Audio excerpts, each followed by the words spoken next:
नमस्कार मित्रों, मैं प्रवीण कुमार पांडे द बनारस एकेडमी में आपका हार्दिक स्वागत और अभिनंदन करता हूं। आइए शुरू करते हैं एक नए टॉपिक के साथ जो बहुत ही महत्वपूर्ण है परीक्षा की दृष्टि से। ब्रिटिश शासन में शिक्षा का विकास। ब्रिटिश शासन में शिक्षा का विकास कैसे हुआ और उन्होंने इसके लिए क्या क्या प्रयास किए, इसके बारे में हम आज देखेंगे। आइए सबसे पहले देखते हैं कि वुड डिस्पैच यानी वुड का घोषणा पत्र, इसके अध्यक्ष जो है चार्ल्स वुड थे। 1854 में यह घोषणा पत्र आया 1854 में, और इसके अध्यक्ष कौन थे? Charles Wood. चार्ल्स वुड जो है ब्रिटेन की एबरडीन की सरकार में बोर्ड ऑफ कंट्रोल के अध्यक्ष थे, और चूंकि बोर्ड ऑफ कंट्रोल के अध्यक्ष थे इसलिए जो शिक्षा के विषय में जो है एक नीति बनाने के लिए इनको जो है भारत के विषय में नियुक्त किया गया। अखिल भारतीय स्तर पर शिक्षा की नियामक पद्धति का गठन करने के लिए जो है इनको कहा गया। एक शिक्षाविद थे, और ऐसा नहीं है कि इससे पहले जो है प्रयास नहीं हुए। सर्वप्रथम प्रयास जो है ब्रिटिश काल में 1813 के चार्टर एक्ट में हुआ था। उसमें 1 लाख रुपया जो है भारतीय शिक्षा पर खर्च करने के लिए सालाना दिए गए थे, और 1833 में इसको बढ़ाकर जो है 10 लाख प्रति वर्ष कर दिया गया था भारतीय शिक्षा पर खर्च करने के लिए। लेकिन उसका बहुत कुछ खास परिणाम नहीं निकला, और जो है प्राच्य और आंग्ल विवाद में जो है काफी चीजें उलझकर रह गई। लेकिन 1854 में एक गंभीर प्रयास जो है ब्रिटिश सरकार द्वारा भारतीय शिक्षा को ठीक करने के लिए, भारतीय शिक्षा को आगे बढ़ाने के लिए किया गया। यानी 1854 में चार्ल्स वुड के नेतृत्व में एक घोषणा पत्र जो है भारतीय स्तर पर शिक्षा की नियामक पद्धति के गठन के लिए भेजा गया या नियुक्त किया गया। इसको जो है शिक्षा का मैग्ना कार्टा भी कहा जाता है। मैग्ना कार्टा आपको मालूम है 1215 ईस्वी में जो है ब्रिटेन में एक जो है अधिकारों का घोषणा पत्र था। बहुत महत्वपूर्ण उसको माना जाता है कि ब्रिटेन में जो है उसी से जो है एक तरीके से लोकतंत्र और जो है लोकतंत्र की और संसदीय प्रणाली की स्थापना का श्रेय जो है मैग्ना कार्टा को ही दिया जाता है। अधिकारों का एक घोषणा पत्र था। उसी प्रकार जो है ये चूंकि पहला व्यवस्थित जो है भारतीय शिक्षा के विषय में एक नीति बनाने के लिए इसका गठन किया गया था, इसलिए इसे भारतीय शिक्षा का मैग्ना कार्टा कहा जाता है। किसको? वुड डिस्पैच को। अध्यक्ष कौन थे इसके? Charles Wood. ठीक, अखिल भारतीय स्तर पर शिक्षा की नियामक पद्धति के गठन के लिए यह घोषणा पत्र आया था। अब इस घोषणा पत्र की प्रमुख सिफारिशें क्या थी? कौन कौन सी बातें थी जो उन्होंने कही थी? इस घोषणा पत्र में कहा गया था कि भारतीय शिक्षा को जो है व्यवस्थित करने के लिए, सुचारू रूप से चलाने के लिए, उनकी कमियों को दूर करने के लिए उन्होंने कुछ बातें कही, कुछ प्रमुख सिफारिशें कही। आइए देखते हैं क्या वो प्रमुख सिफारिशें थी। तो जो पहली सिफारिश थी कि पाश्चात्य शिक्षा, कला, दर्शन, विज्ञान, साहित्य आदि का प्रसार किया जाए। वुड के घोषणा पत्र में जो पहली प्रमुख सिफारिश थी उसमें कहा गया था कि जो पाश्चात्य शिक्षा है यानी वेस्टर्न जो एजुकेशन है, यानी उसमें आर्ट्स है, फिलॉसफी है, साइंस है, लिटरेचर है, उसका जो है कला, दर्शन, विज्ञान, साहित्य आदि का प्रसार किया जाए। ये पहली सिफारिश थी, यानी पाश्चात्य शिक्षा को बढ़ावा देने की बात कही जा रही है वुड के डिस्पैच में। दूसरी प्रमुख सिफारिश थी क्या थी? उच्च शिक्षा का माध्यम अंग्रेजी हो। उच्च शिक्षा का माध्यम क्या हो? उच्च शिक्षा का माध्यम अंग्रेजी हो। उच्च शिक्षा का माध्यम क्या हो? अंग्रेजी हो।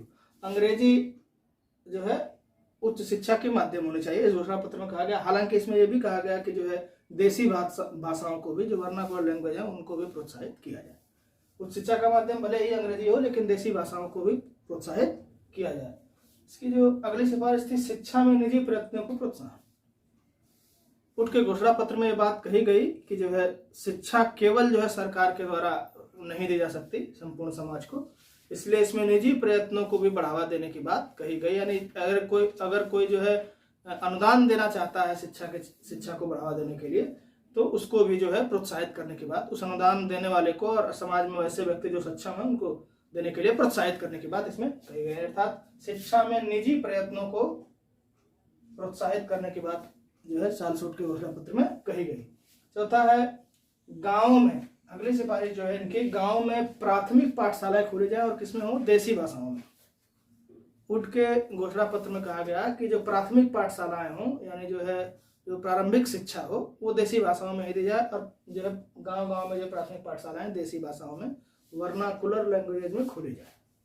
एक तरीके से आप देखेंगे कि प्राथमिक शिक्षा में जो है ये क्या कर रहे हैं, जो देसी भाषाओं के प्रमोशन की बात कर रहे हैं, देसी भाषाओं को प्रोत्साहित करने की बात कर रहे हैं। प्राथमिक पाठशालाएं स्थापित करने की बात चार्ल्स वुड के घोषणा पत्र में की गई।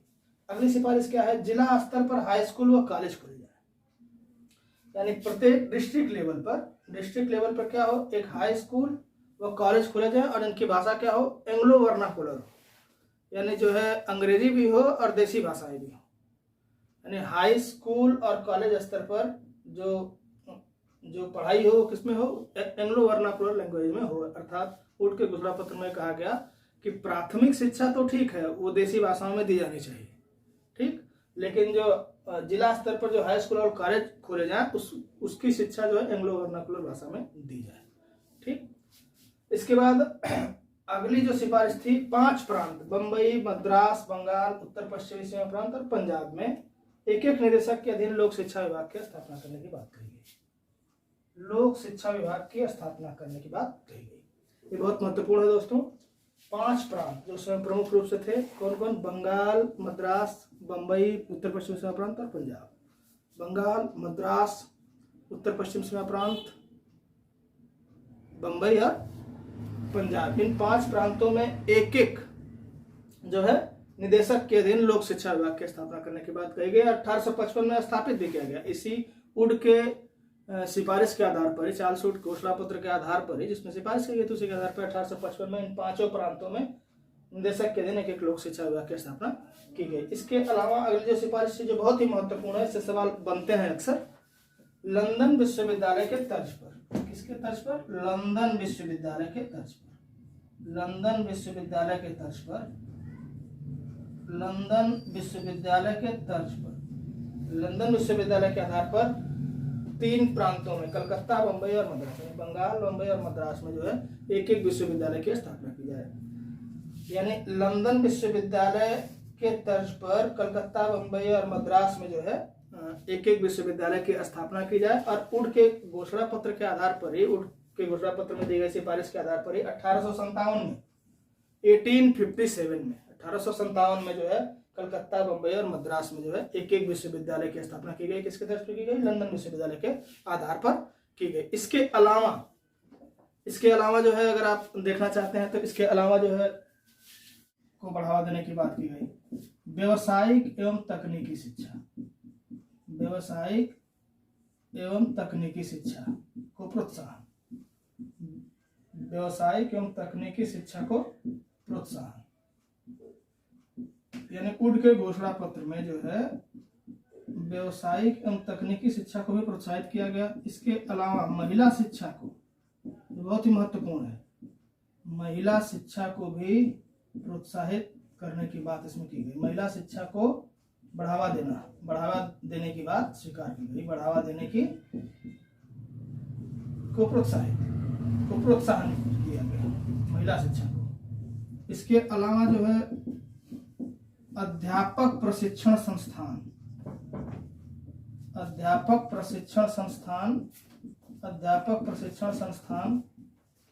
खोलने की बात